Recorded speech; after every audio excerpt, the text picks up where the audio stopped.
Hello दोस्तों, आज की वीडियो में लेकर आई हूँ ढेर सारे ऐसे टिप्स एंड ट्रिक्स जिनसे आपके बहुत सारे काम आसान होंगे।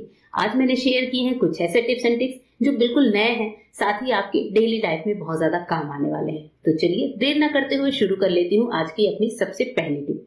दोस्तों, हमारी आज की जो सबसे पहली टिप है वो इस तरह के दो ग्लासेस को लेकर है। हमें इस तरह के दो ग्लासेस लेने हैं, एक तो थोड़ा बड़ा होना चाहिए और एक छोटा होना चाहिए जो आपस में अच्छे से फिट हो सके।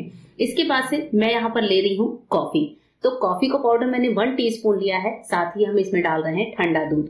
तो ठंडा दूध जो है वो मैंने थोड़ा ही लिया है क्योंकि जब इसमें झाग बनेगा तो ग्लास में ऊपर तक कॉफी आ जाएगी। अब इसके बाद से मैंने 4 आइस क्यूब्स लिए हैं, साथ ही मैं बना रही हूँ कोल्ड कॉफी। तो हम यहाँ पर लेंगे चीनी। ये कोल्ड कॉफी आज मैं बना रही हूँ इन 2 ग्लासेस की मदद से। कभी कभी ऐसा होता है कि लाइट नहीं है, हमारे पास घर में शेकर भी नहीं होता है, तो ऐसे टाइम पर अगर आपको कोल्ड कॉफी पीने की इच्छा है तो आप इन 2 ग्लासेस का इस्तेमाल करके बहुत ही इजी तरीके से कोल्ड कॉफी बना सकते हैं। एक बड़े ग्लास में आपको कोल्ड कॉफी के सारे इंग्रेडिएंट्स ऐड करने हैं और उसके बाद से इस तरह से लेकर दूसरे ग्लास को फंसाकर अच्छे से शेक करना है। आप देख रहे हैं कि एक भी बूंद कॉफी की बाहर नहीं आ रही है, ना ही कॉफी अलग से निकलकर स्पिल हो रही है, ना ही हमारे ग्लासेस खराब हो रहे हैं।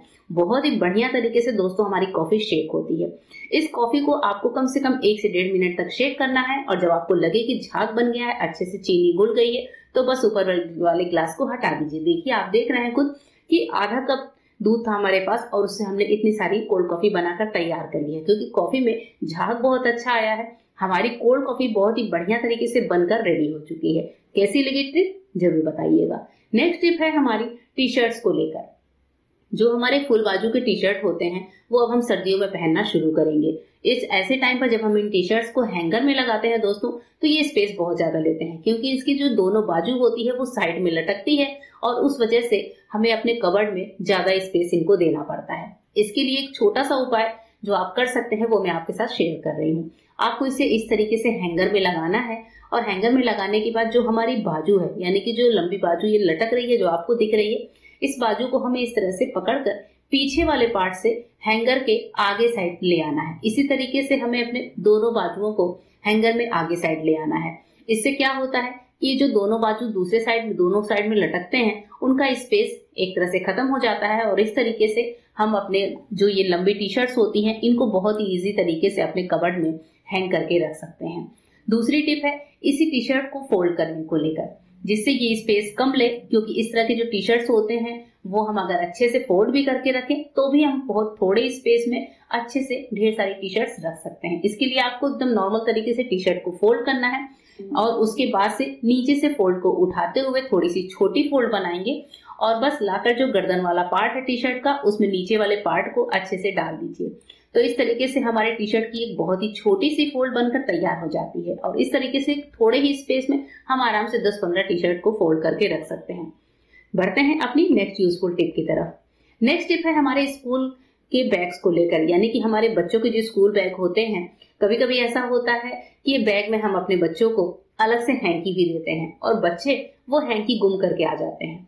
तो जब बच्चे बार बार हैंकी गुम करें तो ये जो छोटी सी ट्रिक है इसको आप फॉलो कर सकते हैं, जिससे क्या होगा कि हैंकी गुम नहीं होगी और हैंकी जो होती है वो बैग में ही पड़ी रहेगी। अब हैंकी को अगर हम नॉर्मल बैग में इस तरह से साथ में रख के देते हैं तो बच्चे कहीं ना कहीं हैंकी को छोड़कर चले आते हैं, तो और वो क्या करते हैं हाथ पोछेंगे और हैंकी कहीं ना कहीं स्कूल में रह जाती है। नेक्स्ट टाइम से जब आप अपने छोटे से बच्चे को हैंकी दीजिए तो उसके साथ ये छोटा सा काम कर लीजिए। एक ले लीजिए सेफ्टी पिन और सेफ्टी पिन से हैंकी को बैग में ही अंदर इस तरह से हैंग कर दीजिए। हल्के से करेंगे कि बैग भी ना फटे, बस बैग के अंदर वाले कवर में मैंने इस तरीके से हैंकी को लगा दिया है और बस अब बच्चा क्या होगा, हैंकी से हाथ तो पोछेगा ही, साथ ही हैंकी हमारी गुम भी नहीं होगी और उसको हम समझा देंगे तो वो हैंकी को बैग में इस तरह से डालकर चेन को बंद कर देगा। टिप बहुत छोटी सी है लेकिन हमारे बच्चों के और हमारे काम आने वाली है। चलिए बढ़ते हैं आज की नेक्स्ट यूजफुल टिप की तरफ। हमारी आज की जो नेक्स्ट यूजफुल टिप है साबुन के रैपर्स को लेकर है। अक्सर हमारे घर में इस तरह से जो नहाने वाले साबुन होते हैं उनके रैपर हम उठाकर फेंक देते हैं, लेकिन क्या आपको पता है दोस्तों कि ये जो साबुन के रैपर होते हैं इनकी खुशबू काफी ज्यादा तेज होती है और ये हमारे कुछ कामों में बहुत अच्छे से हेल्प भी कर सकते हैं। जैसे मैंने भी 2 साबुन का रैपर निकाल कर रखा हुआ है, इसको मैं इस्तेमाल करने वाली हूँ 2 तरीके से। अब जैसे हमारे सॉक्स होते हैं, गर्मी सर्दी हर मौसम में हम सॉक्स पहनना पसंद करते हैं, लेकिन सॉक्स पहनते पहनते होता यूं है कि सॉक्स में कभी कभी बहुत ज्यादा स्मेल आने लगती है। वॉश करने के बाद भी इनमें एक अलग से स्मेल होती है। तो आप क्या करिए, साबुन के रैपर में अपने सॉक्स को रैप करके रबड़ लगाकर इस तरीके से उनको पैक करके रख दीजिए। आप जो है 2 से 3 घंटे बाद ही देखेंगे कि सॉक्स की स्मेल निकल जाती है।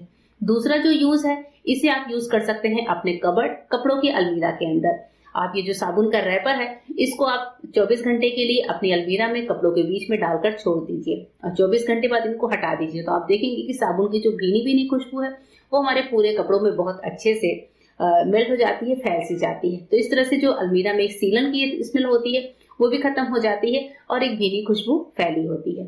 बढ़ते हैं आज की नेक्स्ट इंपॉर्टेंट टिप की तरफ। यहाँ पर इस टिप में हमें गर्म खौलते हुए पानी में एल्यूमिनियम फॉयल का एक थोड़ा बड़ा सा टुकड़ा डालना है।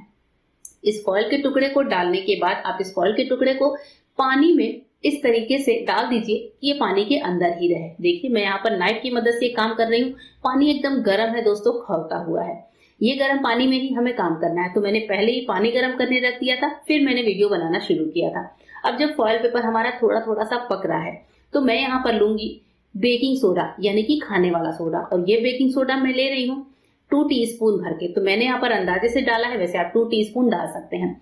जो नीचे का बर्तन आपको लेना है जिसमें आप पानी उबाल रहे हो, वो बर्तन आपको थोड़ा सा बड़ा लेना है। अब इसके बाद से हमारे घर में जो इस तरह के जो स्पून्स होते हैं, पिकल्स वाले स्पून्स होते हैं या फिर डेली खाने वाले घी के चम्मच होते हैं, आप देखते होंगे कि उनमें एक अलग सा पीलापन, एक अलग सी गंदगी जमती चली जाती है। होता यूं है कि हम इसे नॉर्मल तरीके से वॉश करते हैं, लेकिन चम्मचों में या छोटी कुछ क्रॉकरी होती है या फिर कोई बोल वगैरह हो जिसमें आप देखेंगे कि अलग टाइप की गंदगी चिकनाई सी जमी होती है। तो ऐसे जो बर्तन हैं जिनको आप अभी फेंकने की सोच रहे हैं, बहुत पुराने हो गए हैं, उनको फेंकने से पहले ये वाला काम जरूर कर लीजिएगा। अब पानी में आपको डालकर बर्तनों को अच्छे से डिप कर देना है। जिस भी बर्तन को आपको वॉश करना है उसको पानी में डिप होना बहुत जरूरी है। पानी में डिप करने के बाद जब सारे चम्मच हैं हमने डाले हैं, इसके बाद से हमें करना यह है कि 5 से 7 मिनट उबलते पानी में इन बर्तनों को अच्छे से हमें पकाना है। जी हाँ, अब सिम फ्लेम पर मैंने 5 मिनट इन बर्तनों को पकने के लिए छोड़ दिया है। 5 मिनट के बाद गैस बंद करेंगे और पानी जब अच्छे से ठंडा हो गया है तो आप देख रहे हैं पानी की क्या हालत हो गई है। पानी एकदम काला सा हो गया है।